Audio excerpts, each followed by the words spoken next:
New I packing the average, guess what? He'll still be alive right now if you niggas guess what? Give my shorty stingers and guns, I tell them slap for nothing. Everybody with this gang shit, so. Hey y'all, welcome back to my YouTube channel. Y'all already know the vibes. I am back at it again with another video. Okay, obviously I am not in my normal filming station, but you know what, I really wanted to make this video. I'm not home right now, so I was like, you know what, we're gonna improvise and we're gonna do it because this video needs to come out because you guys have been requesting another girl talk. So here I am to give it to y'all. If you like this video, don't forget to like, comment, subscribe, and share. And let's get straight into this because I know you ladies are concerned, like I need these questions answered. So your girl, your big sister, your mother is here to do it for you, okay? By the way, if you want any details on this hair, this is from Tinashe Hair, 24-inch body wave, and yeah, y'all should check them out. But we're gonna continue with this video. So today I am doing all the questions you are too afraid to ask your mother. So I put this question on my Instagram and allowed you guys to ask me all the questions you want. Hundreds and hundreds of questions came in. A lot of them were repetitive, so I kind of just merged some questions together and did all that so I can try to answer almost all of them. But yeah, so right now I have 20 questions that you are too afraid to ask your mother.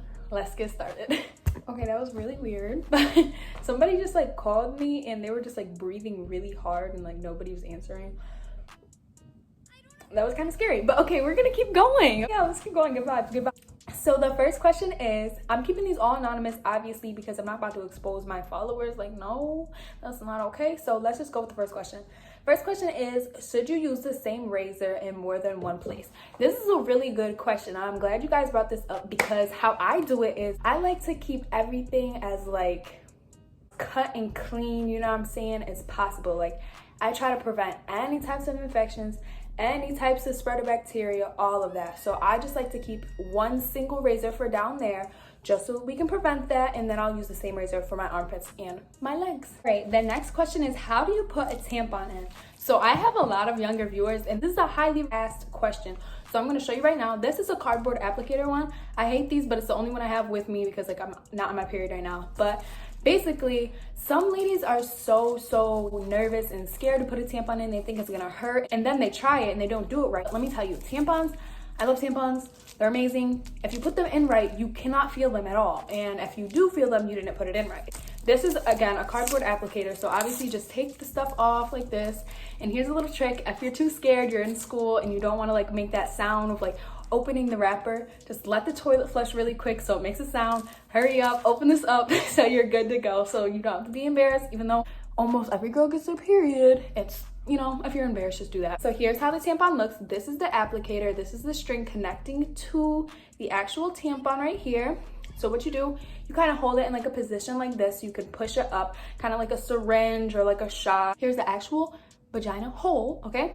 You take the tampon and you actually insert it in. One of the biggest mistakes that girls make when they first start out is they just put the tampon like right here and push it up and expect it to go in. Honey, it's gonna hang out of the actual hole. Take the tampon, insert it actually in about, you might as well go all the way to this mark right here. Insert it all the way up in there. Once it's inserted, then you push the tampon in so that way it stays in the actual vagina. It's gonna chill like this. The string will be hanging out, but this will not be in the opening of the vagina. If this is in the opening of the vagina, it will be very uncomfortable and you'll know you did it wrong. So if you cannot see this in the opening, you know you did it right and it's comfortable, you're good to go. And next question, we're getting into the juicy. Somebody said, how do you prepare mentally and physically for losing your Vcard? So I would just like to put this out here. Everyone has their own opinions on sex. When you should have sex, who you should have sex with, how many times you should have sex. Let me just put it this way. Sex is very different for everyone. Everyone has a very different experience with sex. I feel like nowadays there's such a push to, oh, you have to have sex. If you don't have sex right now, you're weird. If you're 18 years old and you haven't had sex, you're weird. And I really don't like that stigma because your body is so much different than the next person's. So to just classify us onto one group and say we have to do this and we have to do this with our bodies, it's just bizarre. So what I have to say about this is when the time is right, when you know with everything in your heart of hearts, there's no doubt in your mind that this is the person you want to lose it to, that's when you should do it. Don't pressure on when you should or when you shouldn't. Wait till marriage. Don't wait till marriage. When you know that this is the person you want to lose it to, when you know with no doubt in your mind, if you're doubting yourself, like, I don't know if I should do it, then do not do it. You should have no doubt in your mind, know 100% that this is the person you want to lose it to, and then you can go ahead and do whatever your heart desires. Stop letting people control your life. People just feel as though they can control your whole entire life, and that's something I don't like. I'm here to give you advice. I'm not here to tell you what to do. From my personal experience, I wish I would have waited, because I look back and once you do it, you cannot take it back. Let me just say that. Once you do it, you cannot take it back. So make sure 110% that that person is the person that you want to lose it to, no matter what, because once you do it, you can't take it back. Okay, question number 4. This is kind of about younger girls dating older guys. This girl said, should I hang out with my 20-year-old boyfriend when I'm 15? I'm not gonna lie. When I was younger, I liked older guys. I don't know why. I maybe thought it made me cool. I don't know what I was thinking. What I have to say about this, a 15-year-old girl's mindset and a 20-year-old man's mindset is completely different. You're not on the same mental level. You're not thinking the same at all. If you think that your 20-year-old boyfriend is going to give you the world like he says he does, and he's going to care for you and love you, I can almost guarantee he's using you. What 20-year-old man would even look at a 15-year-old like that? That's kind of makes your stomach turn.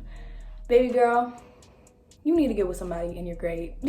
I feel like there's a three years difference limit when you're underage. Some of y'all really be dragging it. What you don't understand is that most of the time they're really taking advantage of you and they're using you, and it's not good for you. Please. So again, I'm not telling you how to live your life, but from my experience, because I've been through it, it's not good. It's a no for me. Number 5 is, how do you get your non-emotionally available mother to actually listen to you? So there's been times where me and my mom have not had the greatest relationship. We're fine now, but I definitely know how this feels. Sometimes we want to have a relationship with our mother so badly because that's our mom. That's the person who put us on this earth. But what we have to understand, if someone is not trying to make amends or trying to show that they're sorry, then that speaks volume to how they feel for you, how they feel about you. It's hard to hear because that's the woman who put you on this earth.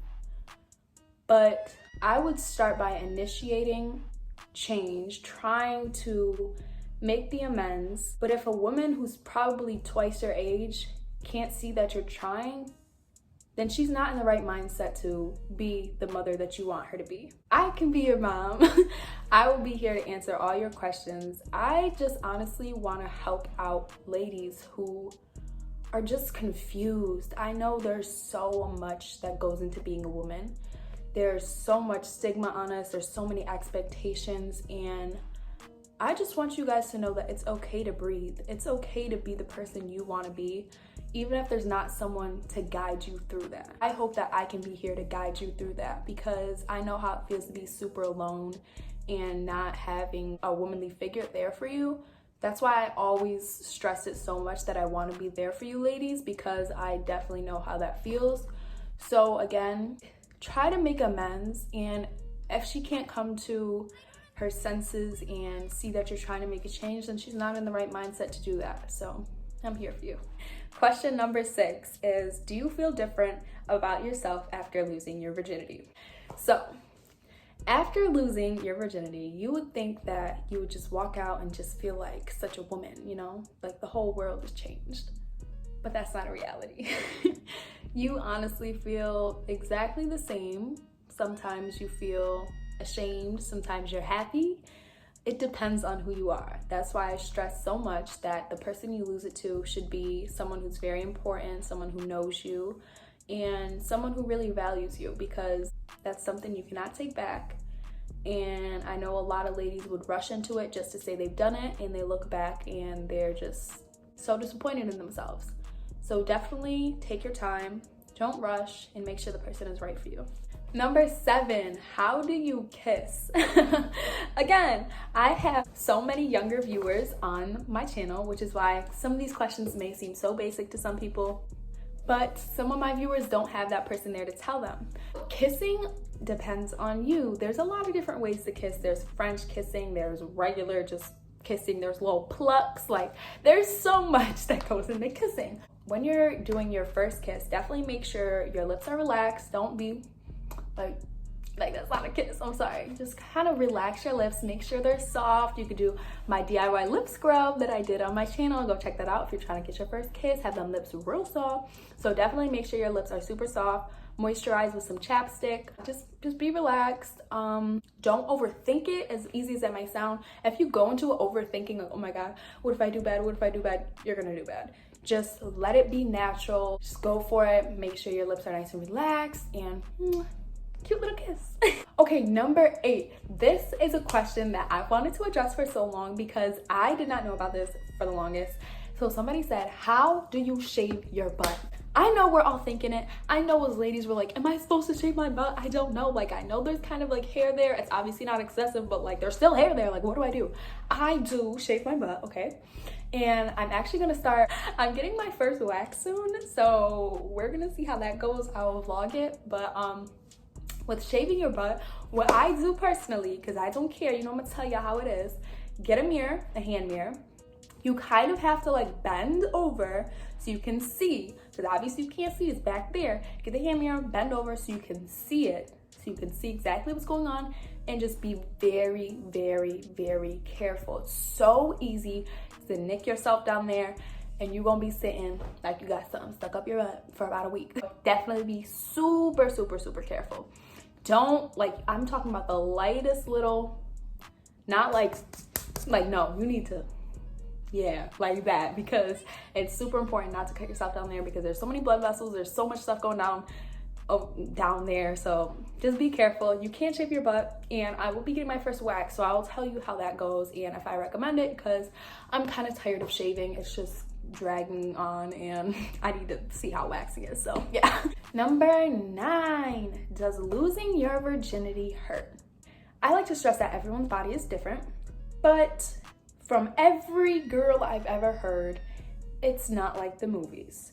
You will not be in there like loving basketball, all ooh, no, baby. At least for the first 4 or 5 times you have sex, it's not gonna feel good. And you're gonna question, why do people glorify this? Like, this is not fun. Because, baby, you know, you're just getting initiated in this whole game. So, you know what I'm saying? It hurt. It hurts for a minute. Just, again, make sure that it's with the person that you love, that you want it to be with, but it's not like the movies. It does not feel good, like, at all, at least for me. So yeah, some people bleed, some women do not bleed. I personally do not bleed, but sometimes, like, when you're little and, like, say you're riding a bike and you fall or something, your hymen can get, like, pops from that, which is like popping the cherry, you know what I'm saying? So yeah, like, if you're a very active kid, you could have already popped your hymen. But I personally didn't bleed, so it depends on who you are. Don't go in there with any high expectations because you will be disappointed. Number 10, nipple hair, question mark. Nipple hair is there. I mean, obviously, it's not, I don't have a lot of nipple hair at all. And I actually, like, have shaved my nipples once. Like, I'm not even about to lie to you guys.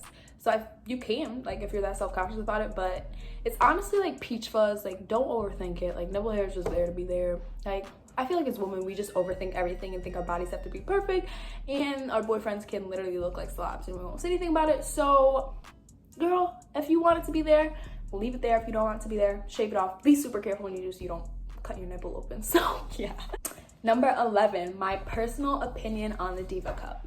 Notice how she said my personal opinion, so this is my solicited opinion. I will give how I feel about the Diva Cup. I'll insert a picture of what a Diva Cup is, but basically it's just a cup that you just put into your vagina, kind of in the place of a tampon, and I think it could be in there for up to 8 hours, and it just catches all the blood while it's sitting there, like a little cup, catches all the blood, and ew, this is like making my stomach hurt thinking about this.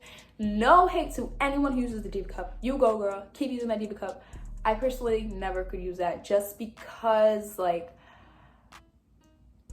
I need to be clean. Like, I can't have that sitting inside of me. Like, I change my tampons every like 2-3 hours. So that speaks volume to, like, I need to like be sure that I can clean up down there. And just having a cup of blood just sit in your vagina, like, I couldn't do it. I couldn't. Oh, you see this lighting though? Like, do you see it? My personal opinion is I could never use it. Anyone who does use it, that's all you, boo. Keep doing you, but it's not for me. Number 12, how did you tell your mom you want to go on birth control? Let me tell you a little story. I was 14 years old when I got into birth control. I went to the doctor. I said, my periods are unbearable. My mom was there. She said she literally can't even get out of bed when she's on her period because it's so bad. The doctor was like, well, you know, there's birth control for that. And my mom was like, I don't want her on birth control. And the doctor was like, actually, HIPAA laws say that once you, I forget what age it is. I really don't know what age it is, but when you get to a certain age, like anything sexually related, as in STD checking, pregnancy tests, all those things, they're under HIPAA laws where your parents have no say in them, which I feel like is amazing because as like kids, we're so afraid to tell our parents these things because it could be super uncomfortable, but there's laws preventing our parents from intervening in this stuff. So if you did want to go on birth control and you went to like a Planned Parenthood, actually laws saying that the Planned Parenthood can't contact your parents about that stuff, or if you went to like a Planned Parenthood and got STD checking, there's laws saying that they cannot contact your parents. So don't ever be afraid when like those things come up, because there are clinics for that where you can actually go and get free testing for STDs, free birth control, free Plan Bs. There's all those things in place at clinics. So you would just have to look in your area, and I would suggest going with someone so you're not scared. But there are HIPAA laws in place, at least in the state of New York. Let me state that, in the state of New York. I'm not sure about any other state. I live in New York, so I'm going by New York. In the state of New York, there's a whole bunch of laws in place kind of protecting that, and I think that's so amazing because I know as kids, we're just super like scared to say those stuff to our parents. So being able to actually go to a clinic and just getting that done and not having your parents intervene with that, especially like birth control, like I said, STD checking, all that stuff in the state of New York, it's all free for us. 13, how to convince your mom to let you use tampons.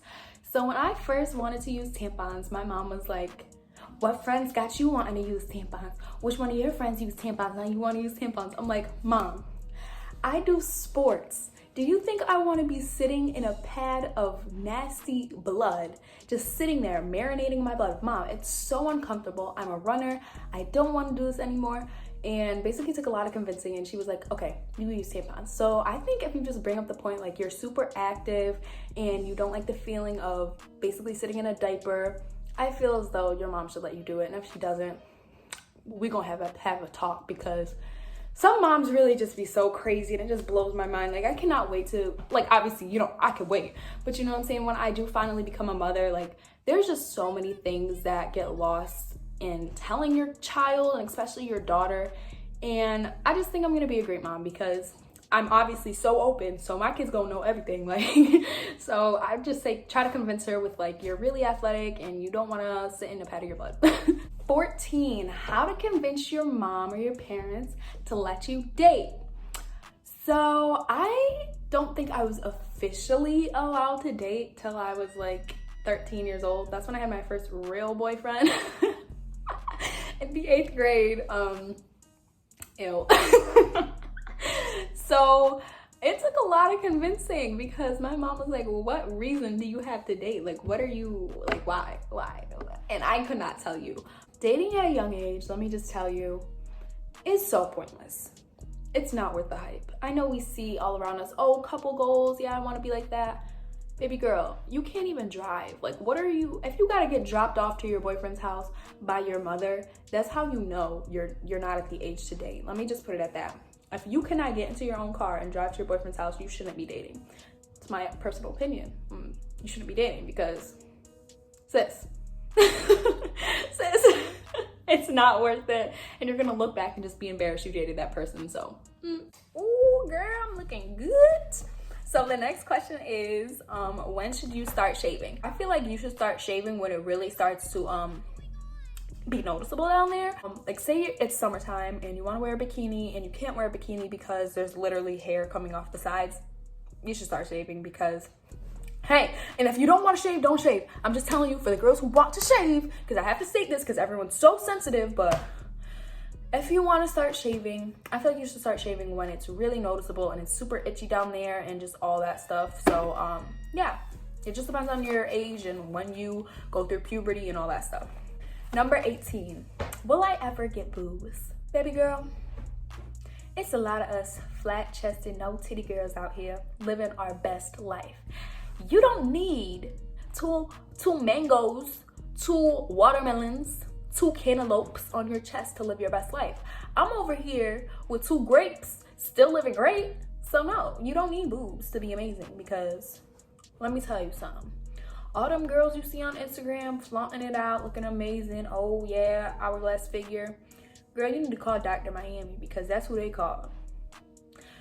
And that's the problem. Like, these little girls see these girls that are just so unrealistic to look like, and they're like, oh my god, why can't I look like that? They don't even look like that. They don't look like that, baby. Like, they do not look like that. Okay, the next question is sex talk question mark. So I'm just gonna kind of give an overview. I kind of went into it already, but something you definitely should know going into doing this is you should 110% always be sober. No matter the circumstances, you should always be sober having sex, just regardless. There should be a lot of foreplay, especially the first time you're having sex, because if he just rams it in, I'm sorry, but you're gonna scream bloody murder, because it will hurt like nothing else. You should always wear protection, or you should be on birth control and wear protection, because these men are dirty. Like, these men will literally go out after you and have sex with another girl and get that clap from them, that chlamydia idia, and then give it back to you. Like, men and women are dirty, okay? Protect yourself. Value your treasures down there, and make sure you're staying clean. If you're switching partners, and even if you're not switching partners, so say you have had a boyfriend for the past year. Oh, I don't need to get STD checks because my boyfriend's so loyal. No, I would say every 6 months, even if you're in a committed relationship, sneak your little self to the doctor and get an STD check. Make sure he's not messing around with nobody, because the thing with STDs is they get worse over time. So the more time you just say, oh, nah, I'm good, I don't have any symptoms. Chlamydia doesn't have symptoms for 70% of women. Gonorrhea doesn't have symptoms for 70% of women. So it's like, girl, you need to go get yourself checked out, because never, never, never in a million years could we do that. Go to the doctor. And last, you should definitely talk about the expectations of having sex. You should tell him, I'm a virgin. I don't want you to think like I'm some porn star. No, where you need to take it slow. You need to hold my hand through it. Go super slow, you know what I'm saying? All those things should be addressed before even getting into the whole process. So yeah, there are a couple more questions, but they're kind of repetitive, so I just want to leave it at that. Thank you so much, ladies. I hope you enjoyed this, because it was honestly, you know, a little TMI, but we needed to hear it. Like, we really did. I love you ladies all so much. I hope this helped you, and if you want more girl talks like this, comment below. I love you, and I'll see you next video.